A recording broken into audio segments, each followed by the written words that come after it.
వాళ్ళల్లో అసలు వాళ్ళు అసలు దగ్గరలో ఉన్న మండలానికి వచ్చి చేసుకుంటారు. అది. అవును. అందులో ఆ బ్యాంకుల్లో ఇప్పుడు పల్లెటూళ్ళలో నాకు తెలిసి కొంచెం పెద్ద పల్లెటూరులో కోఆపరేటివ్ బ్యాంక్ అది కూడా అవును. ఆ సహాయ పరపతి సంఘం ఉంటుంది చిన్నది. అది కూడా అదే. ఒక 5,000 జనాభాన లేకుండా అక్కడ కూడా బ్యాంక్ ఎవడు పెట్టడు. పెట్టరు. అవును. 5,000 జనాభా లేకుండా అసలు బ్యాంక్ ఎవడు పెడతాడు పెట్టరు. అవును. మాక్సిమం. హ్మ్. అది ఏది కోఆపరేటివ్ చిన్నది హ్మ్. పెట్టుకుంటాడు. హ్మ్. పెద్ద బ్యాంక్ కావాలంటే కనీసం 1,00,000 జనాభా లేనిదే పెట్టుకోరు. అవును. 20,000-30,000 కుటుంబాలు లేకుండా ఎవడు పెట్టడు బ్యాంక్. హ్మ్.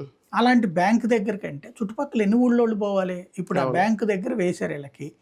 ఆ బ్యాంకులు వాళ్ళ బ్రాంచీల దగ్గర ఎట్లున్నారు? మొన్న అవును. సచివాలయాల దగ్గర 2 రోజులు అయ్యింది. ఇప్పుడు ఈ హ్మ్. బ్యాంకుల దగ్గర కనీసం వారం 10 రోజులు అవుద్ది. ఎందుకంటే హ్మ్. బ్యాంక్ స్టాఫ్ వీళ్ళ కోసం పని ఎక్స్ట్రా చేయరు. ఇవ్వరు. పని చేయరు. ప్లస్ బ్యాంకుల టైంకి బ్యాంకులకు పనిచేయడానికి వచ్చేటటువంటి వాళ్ళు ఉంటారా? హ్మ్. బ్యాంకులకి డబ్బులు కావాలి తెచ్చేది, అవును. పంపించేది, వాళ్ళ భోజనాలు, వాళ్ళ వ్యవహారం. వాళ్ళకందరికి ఇబ్బందే. ఆ! హ్మ్. వాళ్ళకిప్పుడు రోజులో దగ్గర దగ్గర కనీసం 100, 200 మందికి ఇవ్వడం అంటే నరకం వాళ్ళకి. అవును. ఇప్పుడు అట్లాంటిది వేలాది మందికి ఎట్లిస్తారు? ఎన్ని రోజులు పడతది? అందరికీ ఏటీఎం వాడకం మీద అవగాహన ఉండదు. ఎలక్షన్ రోజు దాకా ఈ నరకం ఉంటది చూడండి. ఆ ఎలక్షన్ దాకా తిడతారు వీళ్ళు.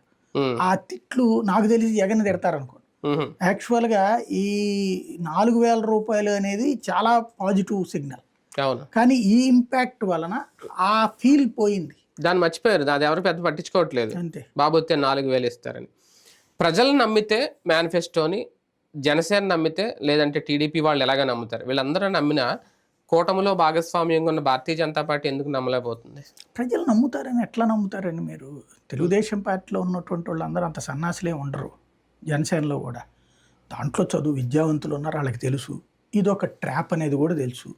కాకపోతే ఆ ట్రాపు ప్రజలకి ప్రయోజనం అని అనుకోవట్లేదు వాళ్ళు. పార్టీ ప్రయోజనం. ఇప్పుడు వెరీ సింపుల్ లాజిక్ మీకు ఈజీగా అర్థమయ్యే భాషలో చెప్పాలంటే తెలంగాణ ఏర్పాటు అప్పుడు ఏం చెప్పారు?